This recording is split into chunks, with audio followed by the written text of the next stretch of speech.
Então, começando o diálogo, só a gente também já vai providenciando ligar a luz aqui de cima do sofás.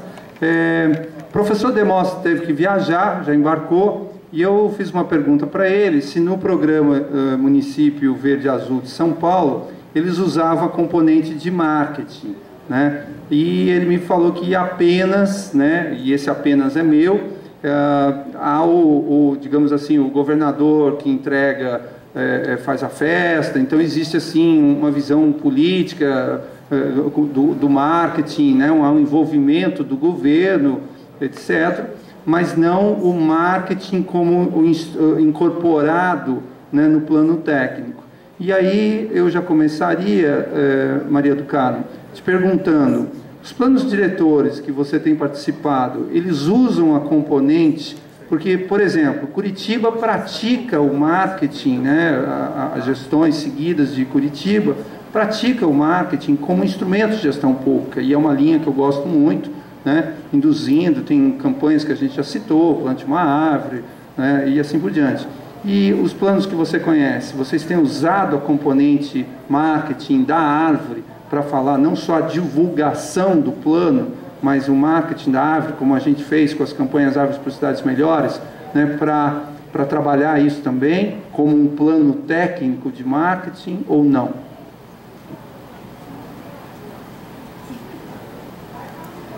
Olha, não é usual assim que chame atenção realmente a questão do marketing em planos de arborização, que as cidades estejam fazendo, assim, alguma coisa que chame atenção que a gente tenha visto, não. Mas eu acho que é muito oportuno isso, acho que é preciso divulgar, é preciso fazer o marketing, isso é importante para a preservação da arborização como um conjunto, não só para a cidade que está fazendo o seu plano, mas como na medida em que ela divulga, todas as cidades são beneficiadas, né? E uma forma que eu acho importante de fazer marketing em plano diretor é destacar as transformações que a cidade vai sofrendo à medida que o plano vai sendo implantado. Então, acho que isso também é uma forma de marketing, onde há uma comprovação da transformação.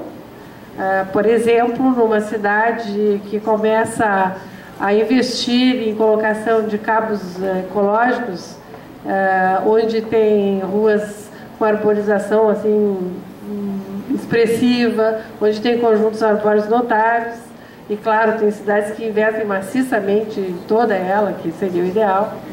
Mas eu acho que quando a gente começa a ver esse tipo de transformação, eu acho que isso é um marketing importante, né? Uma prova concreta assim de que hoje nós estamos fazendo um plano que está transformando a nossa cidade. Deixa eu só... Fica à vontade. Inclusive, sintam-se, cada um sinta-se à vontade para intervir entre vocês, né, que é o ritmo debate CBN. Pronto. Eu assisti a sua palestra, a Prefeitura de Palmas, falando como gestora, a gente não tem um plano diretor de arborização urbana, né? E parece-me que é um caminho fácil, mas que muito longo, né? Que basta o envolvimento do gestor público, né? Diante em resumo, eu queria até fazer uma pergunta. O que a senhora recomenda para que a gente possa ter um início e meio fim saudável, já que partindo da premissa que Palmas tem 24 anos e que não temos um critério ainda de implantação tanto de rede elétrica, de plantio de arborização, não tem isso pautado em legislação. A gente, cada gestor que passa por aqui implanta aquilo que acha correto, né? E a gente quer que a Prefeitura de Palmas, até com apoio em realização desse congresso, que seja esteja um ponto de partida esse plano diretor, que a gente dê início a isso para a Prefeitura de Palmas, né? Eu diria assim que no caso tem que haver decisão de fazer o plano, e a primeira providência seria buscar as melhores referências, né? Em planos diretor, em tratamentos diversos, em toda a questão de manejo, qual é o município que se destaca mais, que tem uma arborização onde se identifica um manejo mais regulado, com melhores resultados. Então, buscar as melhores referências, definir que vai fazer o plano e dimensionar qual é a condição que eu tenho, que tamanho pode ser o meu plano, de que tamanho ele pode ser.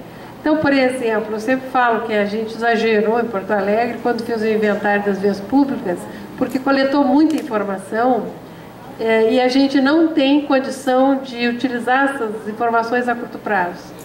Então, pode ser uma coisa bem mais simples, com as informações mais importantes, mais necessárias, vai sair mais barato, vai ser mais rápido e vai dar as informações mais urgentes que nos permitam intervir ao mesmo tempo em que vamos fazendo esse levantamento, a gente vai podendo intervir na vegetação paralelamente. E não só no sentido assim de que espécies são mais adequadas, ou onde que eu vou plantar, mas se eu analisar, é que aqui tudo pode ser feito, né? Que é bem... dá para fazer maravilhas. Mas, por exemplo, numa cidade, essas capitais mais antigas, uma coisa é a gente tratar o novo e outra coisa é a gente tratar o que já existe, né? Mas eu acho que a gente tem que ter muita coragem, até pelo exemplo que o colega aqui trouxe, para intervir em alguns espaços públicos. Por exemplo, em Porto Alegre tinha a Avenida Farrapos, onde circulam cerca de 7 mil ônibus por dia.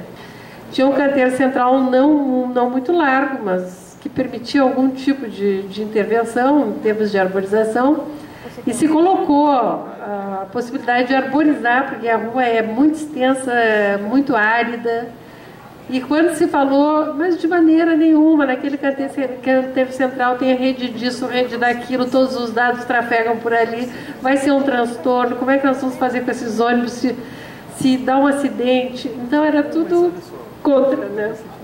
Aí eu disse, não, gente, vamos sentar, vamos conversar, vamos ver o que dá para fazer.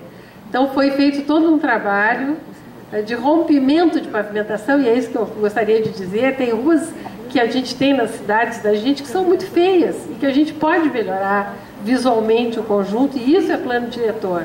É identificar quais são as ruas que precisam de um tratamento para mudar o visual, para cumprir a sua função de partilhar do conforto ambiental na cidade, né? Então acho que dá para fazer muita coisa nesse sentido.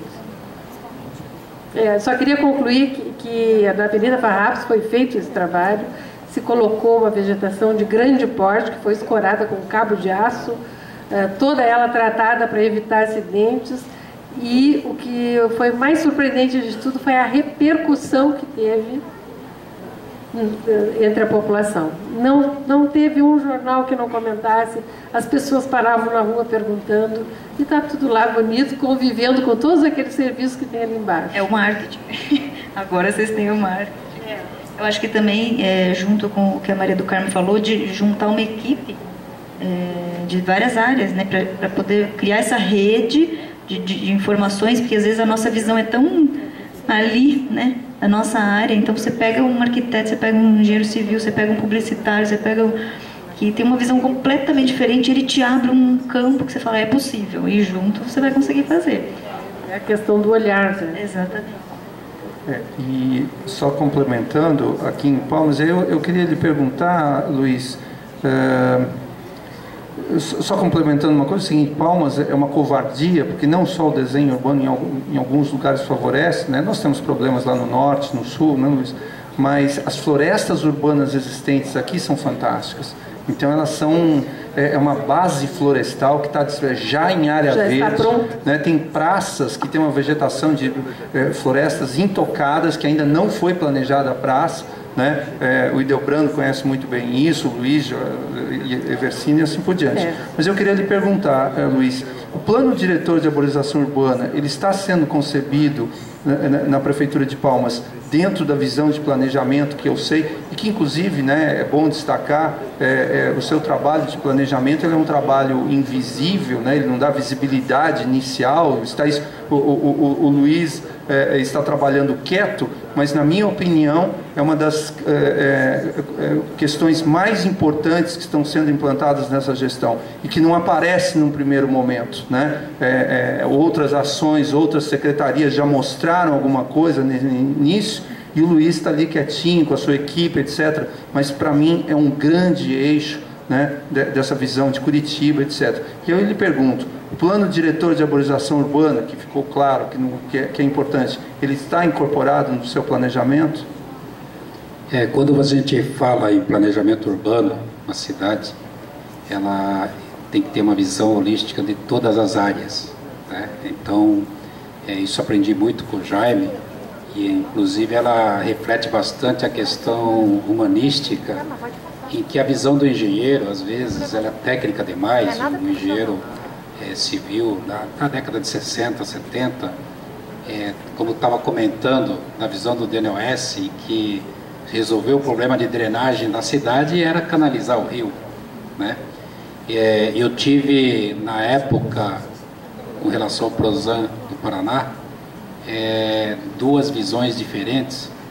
Nós tínhamos um projeto de drenagem ali do Rio Iguaçu e eu não quis mexer no Rio Iguaçu e quis criar um parque para resolver o problema de drenagem, quis criar um parque maior ainda do que estava previsto. Então fiz uma canalização a quase 1,5 km de distância, e entre ela e o rio original, o Grande Parque Iguaçu.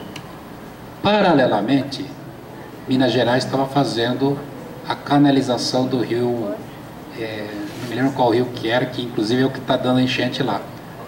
Era o mesmo projeto, com a mesma visão de drenagem, só que o de Curitiba, o oficial do Banco Mundial perguntou: por que você não vai fazer uma canalização com fundo de concreto, que é o que normalmente, numa visão de engenharia, você estuda? Olha, drenagem, vou fazer uma canalização de concreto. E na época a gente se recusou a fazer. Fizemos natural, né? Drenagem, porque a gente pensou na permeabilidade da própria canalização e aquilo serviria como parque. Paradoxalmente, uma coisa incrível: a parte que foi canalizada, até pelo fato de ser somente de água de drenagem de rio, de águas pluviais, ela tem mais peixe do que o do rio original, tá? Então, você até teve essa vantagem. E lá em Curitiba, nessa área que tem o parque, que tem as lagoas, inclusive tem o parque náutico, é a área que tinha inundações. E já há muitos anos que você não ouve falar da inundação em Curitiba.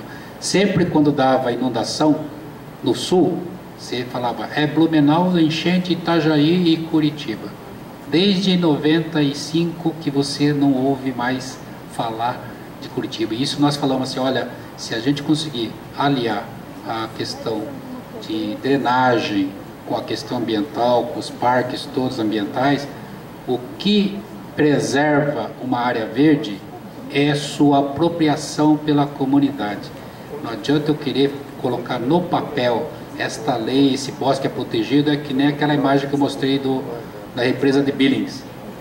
É proibido fazer tudo, não pode porque é área manancial. Você vai lá, tem 1 milhão de pessoas ocupando. Então, se a população não absorve que aquilo é área de proteção ambiental, aquilo tem que ser usado como um parque ambiental, tá? Se ela não se apropria, aquilo ninguém vê, ninguém cuida, todo mundo abandona. Então, é necessário que o projeto, o plano diretor de uma cidade, ela tenha essa percepção de que na área que deve ser protegida, com as arborizações, elas sejam incorporadas na sociedade. As pessoas têm que ver essa importância. Por isso que quando a gente fala que o transporte, a mobilidade urbana, a pessoa tem que enxergar que aquela árvore promove o conforto térmico e ambiental para ela.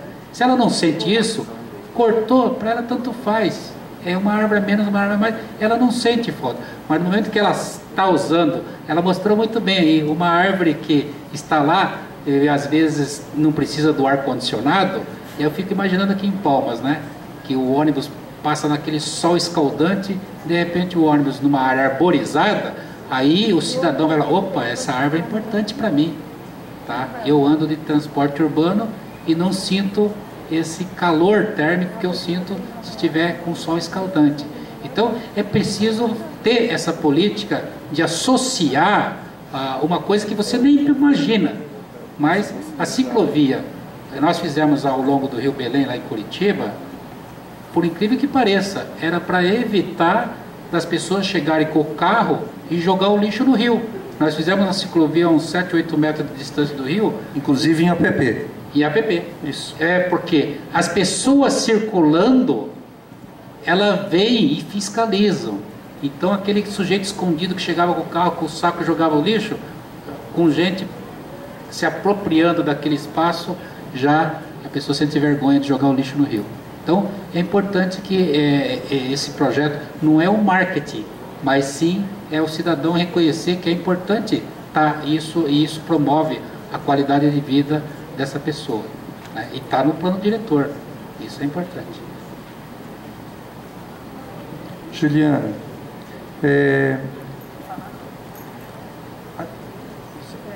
Não, eu queria só ia comentar o seguinte, que a gente obedecendo o que a natureza está demandando, a gente tem muito mais chance de acertar, né? Se a gente contrariar, está sujeito a tudo, né? E em relação à arborização, é muito mais importante ainda, infinitamente mais importante do que plantar, é preservar o que existe. Até porque os plantios levam tempo para ter autonomia e para prosperarem, né? Então, você tem como garantir isso se não forem tomadas algumas providências. Era isso que eu ia dizer. Eu só queria ainda perguntar com relação aos BRTs arborizados dos dois lados, que a gente sabe que tem um outro tipo de poda, né? Que é a poda automotiva, aquela do automóvel que passa e vai tirando um pedaço, vai tirando. Então, assim já está sendo pensado uma maneira de como controlar essa questão quando for implantado, de como tratar a vegetação para evitar isso aí, ou se vai se utilizar algum outro tipo de espécie, vão ser espécies de grande porte, para ultrapassar a altura do veículo, né? Essa experiência aí nós tivemos em Curitiba, que tivemos que plantar daí umas árvores. O canteiro é muito pequeno, era 1,5 metro só de largura em cada lado, mas como era muito árido esse espaço, e a gente precisava reter o barulho dos ônibus, os moradores, e ter essa questão da poluição, ali as árvores é fundamental para isso, de como a gente poderia plantar em um espaço tão exíguo e que não tivesse esse conflito com o transporte urbano, né? Então, na época, até a arquiteta que fez o projeto de paisagismo teve que pesquisar as árvores que tinham caule, que crescia mais reto e a copa ficava mais alto, para tentar obter aquela linha, né, de cobertura, mas que não fosse um obstáculo de ficar o galho, né, a galhada se espalhar, diferente, por exemplo, nas vias arteriais, que lá foram plantadas a tipo anatipo, que ela abre, né, e aí causa, inclusive na calçada, né, quando cresce demais, ela tem um tempo de vida, né, que ela depois nós plantamos na década de 70, algumas nós temos que replantar, substituir, porque já o tempo de vida está exaurindo. Mas existem aquelas árvores que podem plantar em praças, que elas se abrem, mas num corredor desse o ideal é adaptar uma espécie, né? Pegar uma espécie que exatamente, inclusive nesse caso, tendo uma ciclovia ao longo, teríamos que ter uma outra espécie, porque o ciclista já permite uma árvore menor que tenha um sombreamento, né? Que não precisa ser tão grande, mas que possa dá para fazer um consórcio de plantas tal, e como o canteiro é muito grande, evidentemente pode ser vários tipos, né? Não precisa ser um tipo só de espécie. Juliana, eu queria introduzir aí uma polêmica que eu considero, tem aqueles temas da arborização urbana que nem entre os técnicos ainda há consenso. Podemos fazer um plano diretor sem inventário, ou o inventário é um quesito do plano diretor que vai haver, quer dizer, uma das primeiras ações, né? E se as políticas de Parque Jardins, enquanto não tem plano, o que a gente faz com elas? Eu acho que as coisas andam juntas. Como eu falei na minha palestra, eu acho que o inventário ele é o primeiro passo, porque a gente tem que conhecer o que a gente vai manejar. É muito difícil você montar um plano sem você saber o que você tem na cidade, senão você vai seguir muito uma receita, né, um padrão. Então, para você fazer aquela coisa pontual para aquela situação, eu acredito sim que você tem que conhecer e fazer um inventário. O que você não pode é como a Maria do Carmo comentou, ficar fazendo um inventário ao longo de um tempo e o plano acontecendo e você não consegue desenvolver. A coisa vai acontecer, ela não vai esperar, né? Então, e as coisas são muito rápidas para acontecer. Então, eu acho que eles têm que fazer talvez começar o inventário antes, né? Num planejamento antes e ele ir seguindo junto e ser implantado junto, porque eu não consigo ver um plano diretor de uma cidade ser definido se você não conhece o patrimônio daquela cidade. Só queria complementar uma coisa. Uma vez um membro da ISA, um ex-presidente da ISA, me disse que municípios com menos recursos eles usavam o método do para-brisa. Então era feito de carro, claro, tinha que ser uma pessoa super treinada, e ele pegava dados assim mais importantes, né? E tudo feito ao olho assim. Mas dava o importante é que ele identificasse a espécie para saber a frequência das espécies na composição viária e algum dado mais de porte para ele ter uma noção de como trabalhar.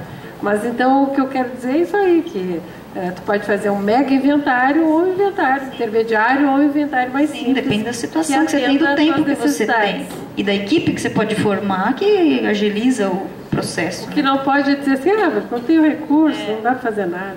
Eu já gostaria de abrir então, a primeira pessoa que eu enxerguei, me perdoem se eu tiver, Joaquim, e aí vocês controlam aí as inscrições, por favor.